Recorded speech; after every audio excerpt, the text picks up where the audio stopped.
Now I know that the Sony A6700 has the same sensor as the FX30, which is a cinema camera. But you're not going to be able to get that beautiful cinematic footage unless you know which settings to use. So grab a pen and some paper and let's jump right into it. So there's 6 things that you're gonna have to get familiar with and eventually master to get the most out of your camera. The beautiful thing is once you learn these things, it's pretty much gonna work the same on any camera. So the first thing is called FPS, frames per second. So to simplify the idea, basically it's like this. Imagine you have a flip book.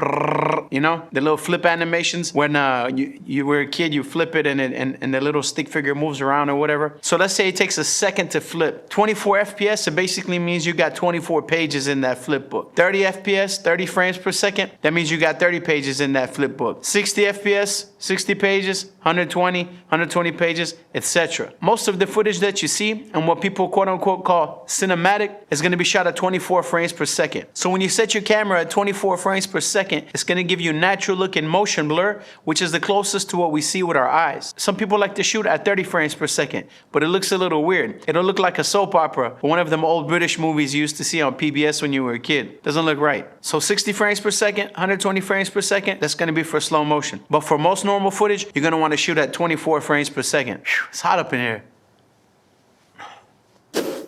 All right. The next thing we need to talk about is shutter speed. So there's just a few things you need to know about shutter speed. Firstly, shutter speed is different for photography than it is for video. For video, all you really need to know is something called the 180-degree shutter rule. And all that means is that whatever you set your frame rate at, your shutter speed needs to be double. So for example, let's say you set your frame rate at 24 frames per second. Then your shutter speed needs to be 48, or the closest number to that your camera allows. Let's say you're shooting for slow motion at 60 frames per second. Then your shutter speed needs to be 120. Let's say you're doing extreme slow motion at 120 frames per second. Then your shutter speed is going to be set at 240. Let's say you're doing super duper slow motion at 240 frames per second. Then your shutter speed is going to be set at 480. You get the picture, right? Good.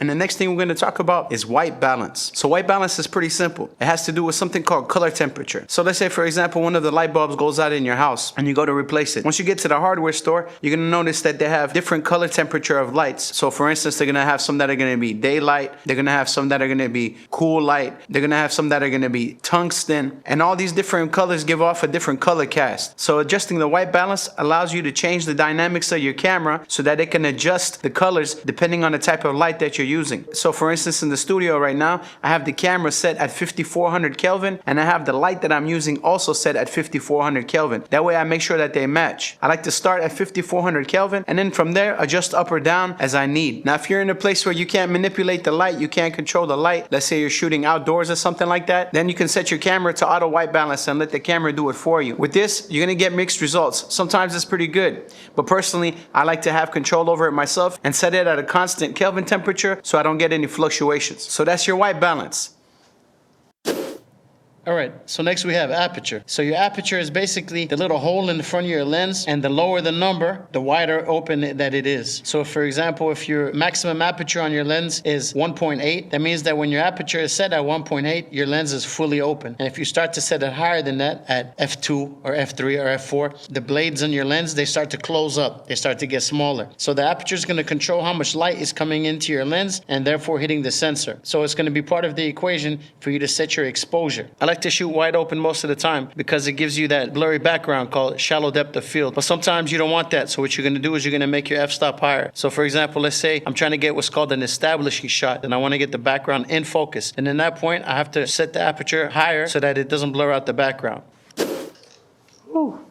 It's hot around here. So we're pretty much almost done now. It hasn't been too hard, right? There's only 2 more things we're gonna go over. The first one is called ISO. And all that is a setting that determines how sensitive your camera is to light. So if your ISO is too low, your image is gonna be underexposed. It's gonna be too dark. And if your ISO is set too high, your image is gonna be overexposed. It's gonna be blown out in the highlights. So you basically have to try to expose the best in camera so that you don't have to mess with it too much once you get it to the computer. If you're trying to vlog or move around or the sun is going behind the clouds and it's changing, then then what you're gonna wanna do is put it on auto ISO. And what that's gonna do is, as the light changes, it's gonna adjust your ISO for you. You can get mixed results with that. Sometimes it's good, sometimes it's not so good. And that brings me to another point. Sometimes your ISO is at the lowest possible amount that it can go, and there's still too much light. So for example, when I first got my camera, and I had read that the ISO has to do with light sensitivity, so I turned the ISO all the way down, but still I was completely blown out. My face was completely white. It just didn't look right. So I was like, man, what's wrong with this camera? I got it on the lowest ISO, but I still look completely white. There's too much light out here. Later on, I found out that what you have to do when you shoot outside and there's too much light, you have to get an ND filter, which is basically like sunglasses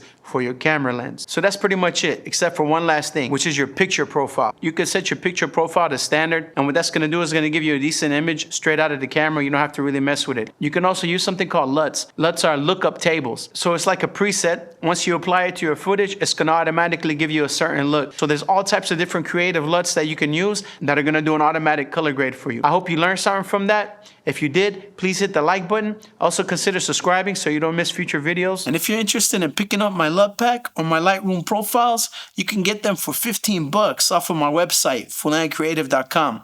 And keep in mind that the settings we discussed in this video are a prerequisite for getting that beautiful cinematic footage. But the next thing you'll have to work on is your lighting. And that's why you should watch this video next, where I teach you exactly how I light my videos. I appreciate you watching to the end, and I'll see you in the next one. It's Full and Creative, and I'm out. Peace.